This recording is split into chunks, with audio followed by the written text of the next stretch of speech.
Welcome to Truth in Politics, presented by ONV, and I am your host, C. Stats, and we're back with Miss Audrey. Miss Audrey, how you been? I'm doing well, C. Stats. That's good. That's good. It's been a month. It's been a while since we've been here, but there's been a lot of things going on since we last been here that we need to talk about and get into. So let's get into this conversation. You ready? I am so ready. There is something in the air, isn't there? Oh yes. Hopefully it's change. Hopefully it's some change. I hope it's a difference, you know. And I'm sure people are used to hearing people say that it's changed like almost every 4 years, right? When there's this huge presidential election. But this time it's like we are the authors of determining if it's change or it's more the same. Yes. We have a great say that can happen if we put together or use our political, as I always say, our political equity. If we use it, we can make a change. Mm-hmm. But you were just recently in Indianapolis. Tell us what you were in Indianapolis for and what you learned and what you observed while you were in Indianapolis. Wow, I think this is one of the years of my life politically because I was in the room when Mayor Tucker got elected. I was in the room when Trump got shot with 2,000 Democrats in Indianapolis, and we heard it on the news and we were like, what the heck, is this for real? And we had done a set of other things as the statewide party delegates that day, which was about 2 weeks ago. And then I was in D.C. just last week, right before Joe Biden made his decision to step down and endorse Kamala Harris. So it's been a beautiful season. I was there with about maybe 40 other delegates from Allen County Democratic Party. And there's about 2,000 Democrats that come together every 2 years to make a bunch of decisions. In this case, we had to vote about who was going to be our candidate to be on the ballot for the not the Attorney General. Well, yeah, the Attorney General was one of the races that we had to determine. So there were two people to choose from for that. And then also the Lieutenant Governor, because Jennifer McCormick is setting history as being one of the first females that's had a really substantial ticket to run as governor. You know, she's a former Republican. She's a superintendent of schools from the past for the state. So a huge level of chops. But then we had to decide who was going to be her second in command. And there had been a lot of hubbub around that because the person she chose was kind of not the most progressive voting history. He's been in he's been in the state house for over 25 years, and he has a varied history. And what we learned, and I think what Jennifer is doing really well, is that people can change, and that we have a lot of diversity within the progressive movement. You know what I mean? So Tom Gooden is now, Terry Gooden, I'm sorry, is now the lieutenant governor pick. So he'll be on the ballot alongside McCormick for governor on the Democratic side. And then, of course, they'll be going against Mike Braun. On the Republican side. And the crazy dude, that a former pastor that he elected as his lieutenant governor, young guy, Micah, is setting off fireworks wherever he speaks in terms of how much he wants to unite church and state, and how much he wants to send people back to the ice ages and such. Oh wow! So there's a lot of that going on too. Yeah, and then you have it on the national politics too. You have J.D. Vance, who's very similar. 39-year-old coming out of Kentucky, talking about how the hillbilly class is like a class that needs to be brought back. And I mean, really good writer, but not necessarily the best choice for a vice president, right? Yeah, it was a beautiful convention, and we got to talk to a lot of the state candidates. Well, that's good. And that's where we need to start, because, of course, this is a highly political year, a highly contested, now even more contested presidential race. But we focus too much on the presidential race, but we don't look at our local level politics, because we got to understand change comes from there. Amen. Because we have to think about it. Most of the laws and things that are presented to the president, of course, he signs and he gets the blame, but he doesn't author many or any of those bills. So those come from somewhere. And where do those come from? They come from our state representatives and our state Congress people that get together in a room and they decide, well, I'm going to change this. And so let's present it to the president. So let's talk about our local, because Mike Braun, he's a Trump supporter. Trump, he touts a lot of the things that Trump has been touting. And I haven't really followed the Democratic candidate. So enlighten us, because we all know who Mike Braun is. He's been there. He's been a congressman or a senator? He was one of two for the U.S. senators. Yeah, okay. Yeah. He was a senator. So we've seen him. We know him. So give us a little background on what the Democratic candidate, where she comes from and what her platform is. Well, so Jennifer McCormick is her name.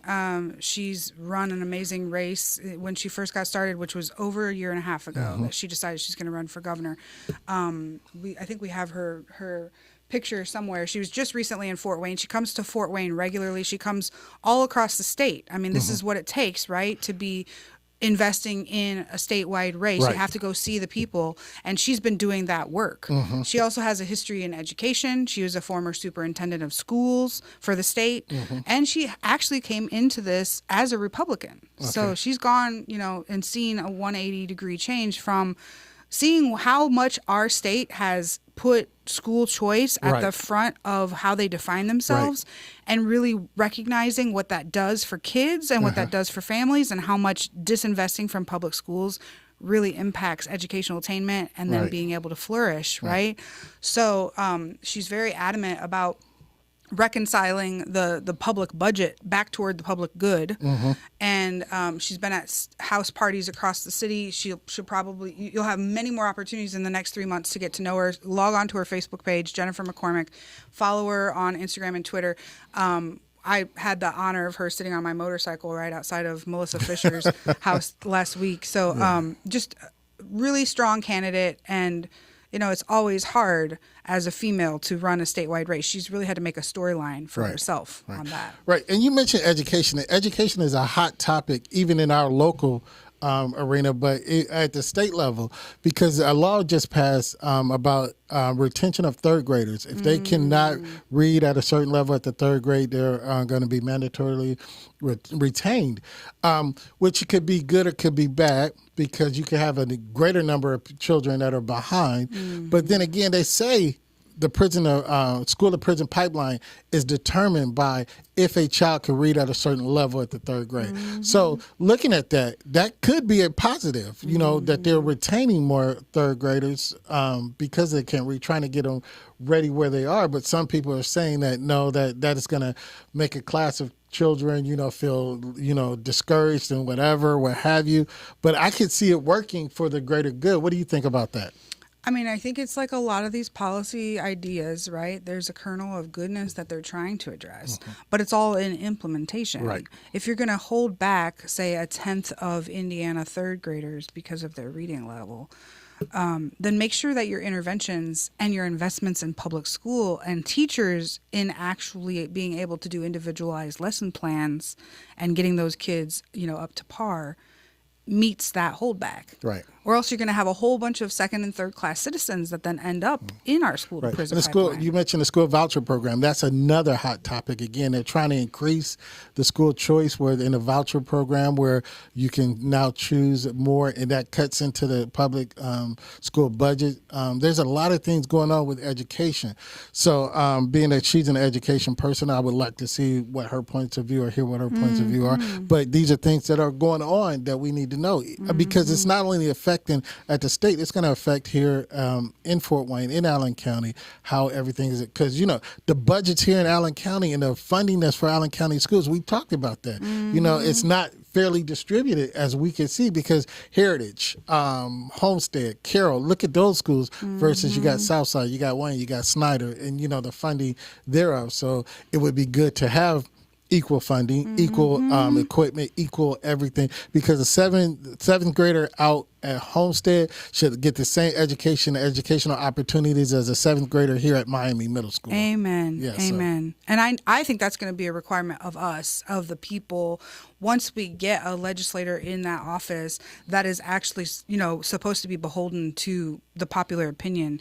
We need to be working to make sure we demystify how the tax code is attached to our educational standards. Yeah. And there's a movement out there, the People's Action Coalition, the Working People's Party. Yes. Like, there's third and fourth alternative party systems that are starting to creep up in places like Philadelphia and Cleveland, that are saying, like, this is the biggest piece of legislation that keeps prejudice and racism in play. Right. When we tie our schools' resources to the tax code of that district. Yes. And that's, I think, something for the 2025, 2029, like the Democratic Party if we can get centered in office, we should be taking those things on. And I think Kamala and others have those kinds of things in their view. Yeah, yeah. Another thing is that was made a law as of July 1st, and is education, and we'll move on, is the accessibility to cell phones in schools.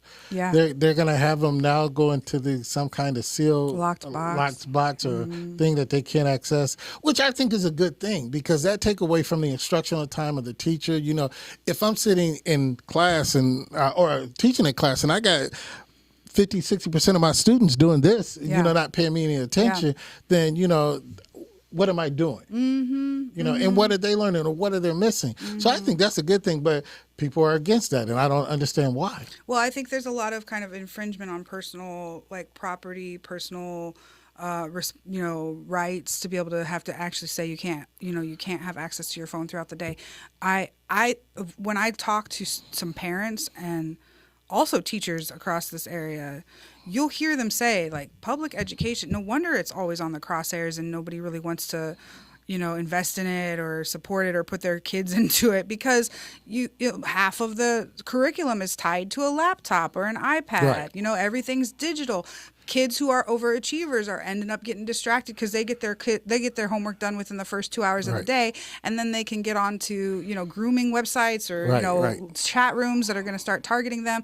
I mean, it's a real issue to start to think about how much of our public ed curriculum and the way that the day is structured and the environment is allowing for kids to opt out of learning. And what does that say about our learning styles? How have we actually prioritized social emotional learning, hands-on learning, things that have to do with how kids actually need to be addressed, instead of just looking at them as, adults or peers? But a problem that I see with a lot of people, and they don't really understand, that education is a political issue, and it is that we have to vote the right people in and make sure and stay on it. Like you say, even with the tax base, because the southeast side didn't have the tax base of the southwest side, they're not getting the proper funding or getting the right equipment or things such as that, which is not fair. It's all taxes go in one bucket. Why can't it be distributed equally? So Yeah. And if parents and families are concerned about education, which I know, like, it's a ripe time for that, right? There's, the blackface incident that just recently happened last year outside in was that Southwest Community School? Yes, Southwest Allen County. And then we just had a whole kind of shift of power, realignment of the school board that makes up Fort Wayne community, because Raleigh Booker left to fulfill Sharon Tucker's seat. So now we have a new woman in that position, who's also a woman of color, right? That school board, Fort Wayne Community School Board, has awards for being some of the highest, like, best aligned, most responsive school board in the state. We actually have the largest school district in the state with Fort Wayne Community Schools. So when parents get involved, when people start to ask these questions and not be afraid to, like you always say, Clarence, let's talk about the elephant in the room. Yes. Like, I might be progressive, but I don't like my kids sitting in front of a computer for 80 hours a week. Like, what does this look like? Like, we have to actually start to ask ourselves the tougher questions. And I believe that 2024 to 2028 will be a period of redefining, because the Republicans have set the narrative around what our school system looks like. They say it's the stellar model that makes everybody have a choice, when really we're only the 47th, or maybe it's the 42nd now, in terms of educational achievement across the country. That doesn't really line up. Right? And we're going to get into some of the Republicans in the future, a possible future of education at the national level in our conversation a little bit later. But now we're going to talk about national, and the shakeups and things like that. Everybody is now aware that Kamala Harris is now the official candidate for the Democratic Party for the United States presidency. Now, talk about the elephant in the room. I've heard this being talked about several times in conversations, and many conversations I've heard this topic. She's a black woman. Everybody knows that. But then there's a question of her blackness and her race. So there's so much going on.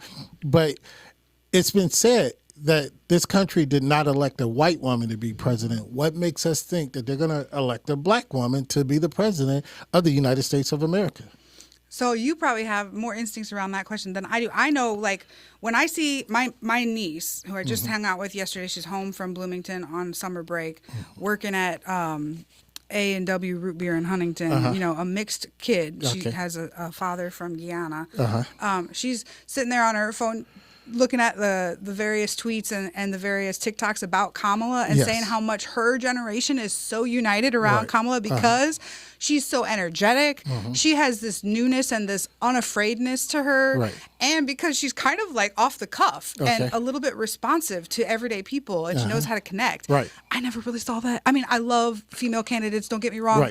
Hillary had her own personality, her own history that, you know, she had to go through the trenches to even stay where she was politically for so long.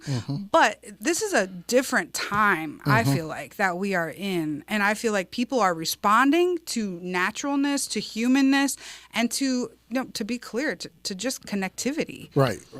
I mean, like, let's talk about, like, you know, she raised the most money out of any other political candidate in our U.S. history within a 24-hour period, which was a Sunday to a Monday, by the way. And like national calls where people were going to be mobilizing to get behind her or to decide delegates or whatever, you know, they would go from expecting like 12,000 callers to 30,000 callers. I mean, like, I don't know. How have you been feeling? How's your family responding to this? Because that should tell us about the momentum. In my family, you know, because my family is all, well, my household is all women right now. So they're all black women right now. So, you know, it's a wait. It's not a wait and see. It's like, it's a hopeful, you know, because here's where we are, because we know the reality. We know the reality. And that's where we have to deal with where we are. We know the reality is that it's probable that she won't get elected, but the hope is there's possibility that she will be elected. So now the question of her blackness, that's something we in the community have been doing for years. So let's sweep that under the rug. Let's get past that because that's always going to be a question of, you know, somebody's blackness. So let's get past that. But here's where we are. We need a change. I would like to see her succeed. I would like to see her, because not only, you know, like Barack Obama, you know, he galvanized a whole generation, you know, got more people out to vote.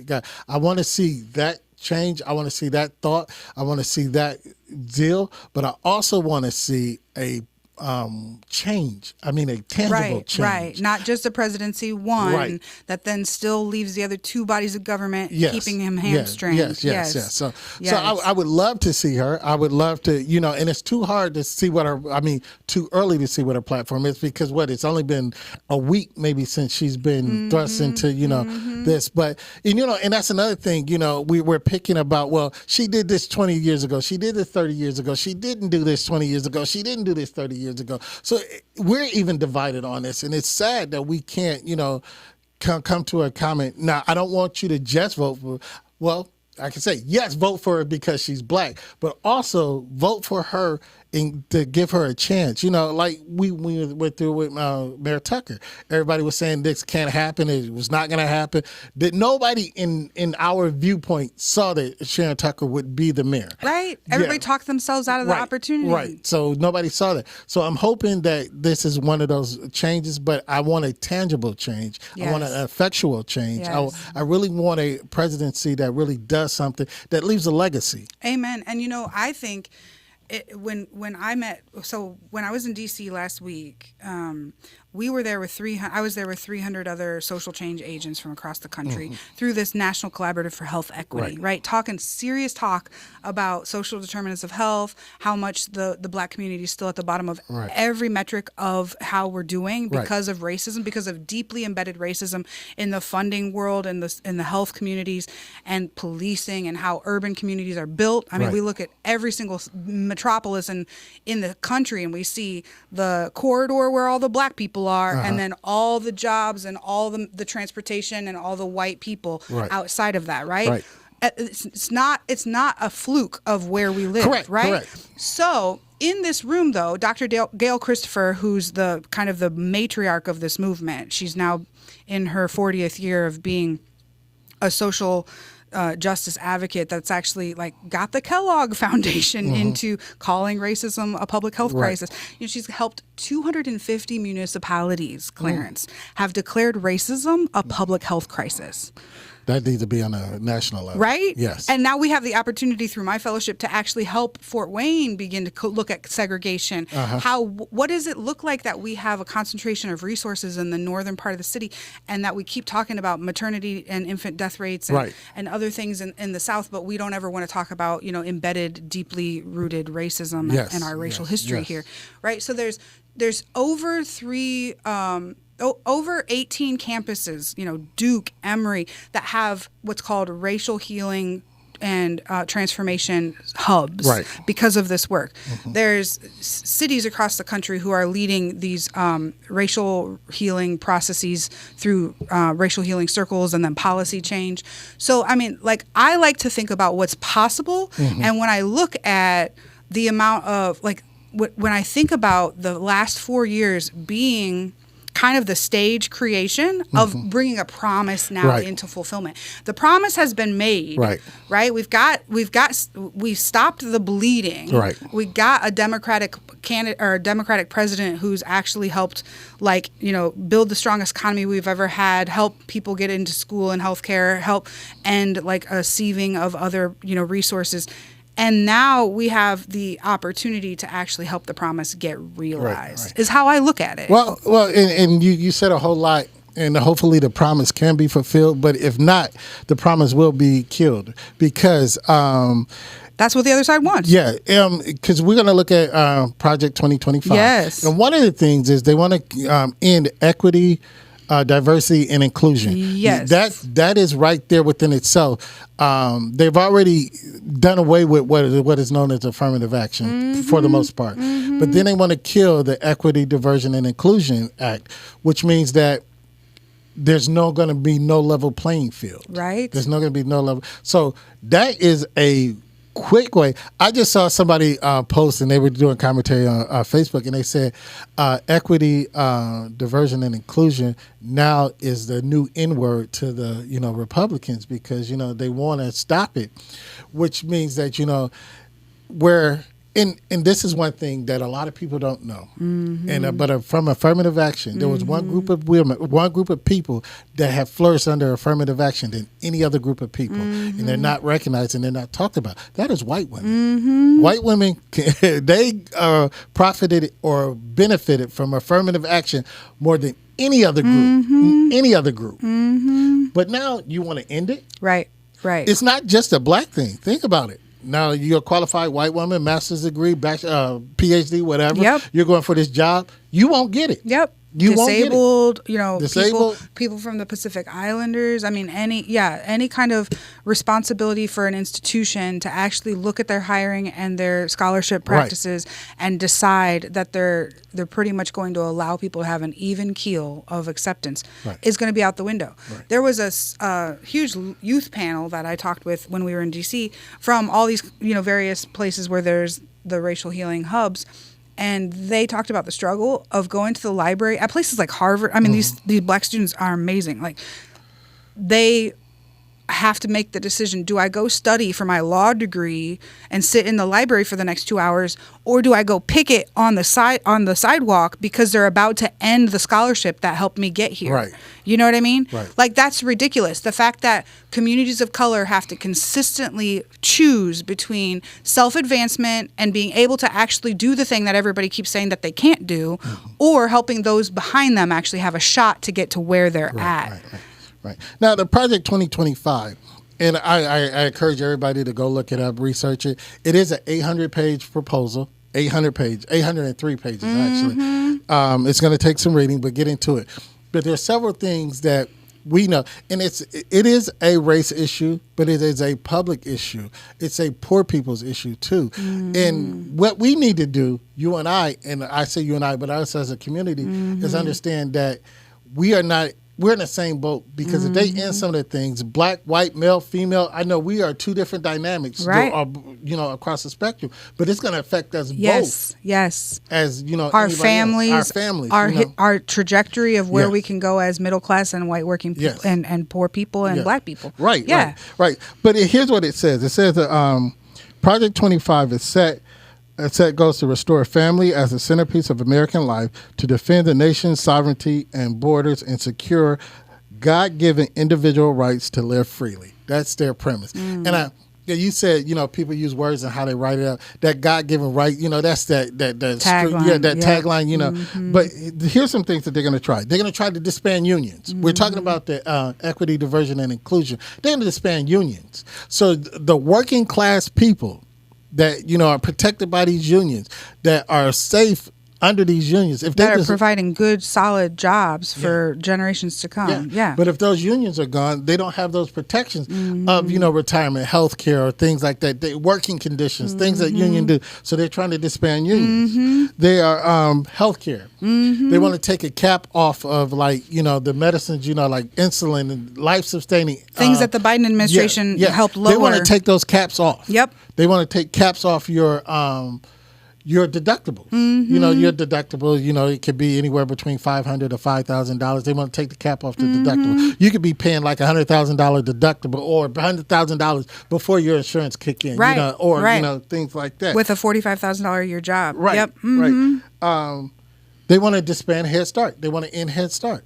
They also want to, where we were talking about, so you want to retain third graders that can't read at a level, but you don't want to give them a head start to be able to read at a level. When they get to that level. Yeah. A jump start. Right. But they also want to disband the Department of Education as a whole, where they're saying that they want to give, the people, the parents, the choice to work within their education. Yes. But look at it. If that's the case, they don't want to talk about Black history or any civil right. They want to cleanse our U.S. history and make things that are crucial to understanding how we got to where we're at. You say cleanse, you say whitewash. They want to sterilize it. They want to make it preferable for the white male ego. Right. Yes. Right. Right. So these are the things that they want to get rid of. So you want to talk about education and making the generations stronger to come, but how when you're disbanding the Board of Education? That means anybody can teach anything to any of your children. There's no set curriculum. There's no, right. things such as that. Well, really, Clarence, they want to get rid of the EPA. They want to take away the Department of Health. They want to privatize and make, they want to make corporate interests become the new portfolio holders for everything that's currently publicly accessible, that's a public good. Right. They want to make all of that private. Right. And then they want to reduce it all and make sure that it's hard for any normal everyday person to access. Right. Now, they also want to get rid of the Department of Justice and the FBI, so, crime is, Trump says crime is already, he gave a false state that crime has risen and they countered that, but, you don't have a Justice Department. Then, like this guy in Missouri right now is fighting for his life. He's been declared innocent and proven innocent, but Missouri won't free him because they said, no, the Justice Department that goes in, that's done away with. So who's to do, but I'm not going to say there's some things that I do agree with in Project 2025. And one of them is the gender identity. And that is to stop people from letting juveniles, children, get these, gender altering or reaffirming surgeries and things like that. And I'm going to say I agree with this because I can't vote until I'm 18. I can't drink until I'm 21. I can't even buy cigarettes until I'm 21. There's a lot of things you won't allow me to do until you say I'm a cognitive adult. But as a 7-year-old, I can tell you I'm a boy, but I really want to be a girl. And you can go get that change for me. And no. I do agree that is something. It's not all bad. Now, that's my personal opinion. Well, it's really deserving our children. I don't know about how young your kids are. I think they're mostly all grown. Yeah, my children are grown. I got a 3-year-old. Yes. And she's going to be starting at Bunch Academy in the fall. Right. And, one of the first things my husband asked the principal was, do you guys have pronoun training for 3-year-olds and 4-year-olds and 5-year-olds? And they were like, no. Thank goodness. Like, we have to have some metric of reasonableness that kicks in. It's really easy for the liberal train to keep saying, like, as much rights to as many people to as fast as possible, which is what you're talking about, right? Let kids declare who they are to us. And at some point, we have to be able to actually say, no, that actually is a disservice to our kids. It takes away the most basic identity that they have. However, I want to say this too, Clarence, the instances of kids doing this in our state are remarkably low.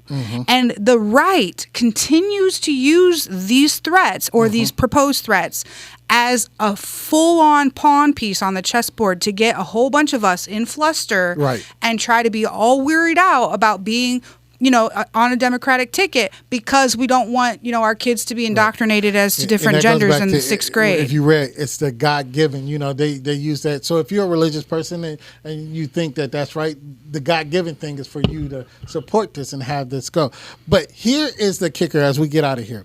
This is the primary thing we have to be aware of what's in Project 2025.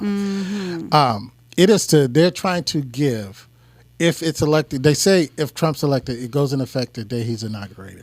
But they want to give the president unilateral control over everything, the military, all the budgets, the president. Concentrate power. Yes. It's and they say, and I looked it up, and I want a politician or anybody who says it's wrong. They say it's in the Constitution in Article 2. I read Article 2, and that's not in there, that the president has the right to unilateral power. Right? I read it. I actually read it just before I came. It's not there. Yeah. And if I miss it, show it to me. Right. But it's leading us to a dictatorship.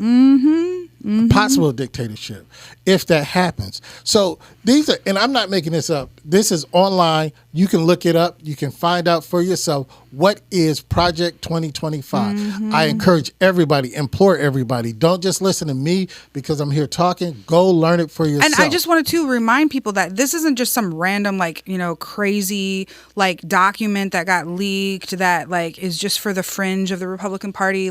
Last week, the Republican National Convention was very clear that they have 100% drinking the Trump Kool-Aid, right? There's no fringes. There's no people, hey, I might be more of a Reagan Republican. I'm hanging on for the return to that. No, this is a 100% Trump party. Right. And this was pretty much the marching orders to his internal, he pretty much runs the court system from his previous appointments, right?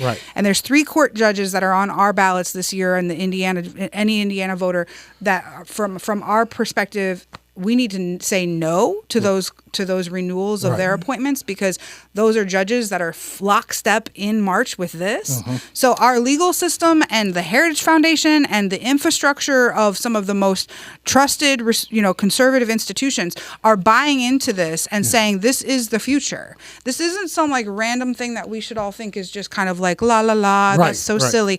This is a breakdown of how we're going to create concentrated power, dehumanize a whole community and most of the communities of our people, and then begin to reduce and take away any public support that creates more and more poor while isolating and lifting the wealthy. Correct. That's correct. And you said they drank the Kool-Aid, and you said you didn't see it. You didn't see the Republican convention where they had these pads on their ear? I mean, front row, hundreds of people walking around with pads on their ear. How that would ever be seen as a compliment to your next, president. I don't understand how that's a compliment to his bravery, but that is interesting that is happening. It's happening. So, but again, we thank you all for watching and joining us tonight.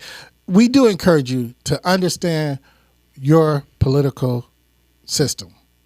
That's why we're here. We're not giving you a party. We're not giving you anything to choose. We're just informing you. You make your choice. But Project 2025, you can find it anywhere online. Do not just listen to me or Miss Audrey. Go ahead and look at it for yourself. It's an 803-page proposal. It has more in there, and if you read it, you'll get the full gist of it. And that will be your decision on how you when you go to the polls. And then once you do that, realize that that's a group of people that have decided and designed something, and that us, the majority, the everyday people, white, black, and brown, people working in the labor unions, people teaching in the schools, people living across your street, we're another majority. And we actually are a bigger majority. And if we start talking to each other now, we're just over 3 months away from the election. Start talking to each other now about how this is a different moment. And actually, let's define the moment that we want it to be. Instead of sitting in the background or crossing our arms on the outside of the table, let's take our seats at the table. Let's start to work with what we have. We have a lot of momentum. We have a lot of possible state candidates that we've never seen up on the docket before. Let's actually decide the future that we want to build. That's true. Again, thank you for joining us. And Ms. Audrey, thank you again for all your insight and everything. But We'll do it again next month. Amen, Clarence. Thank you. We'll keep it going. But we want to thank you again. And as we say, always protect your mind.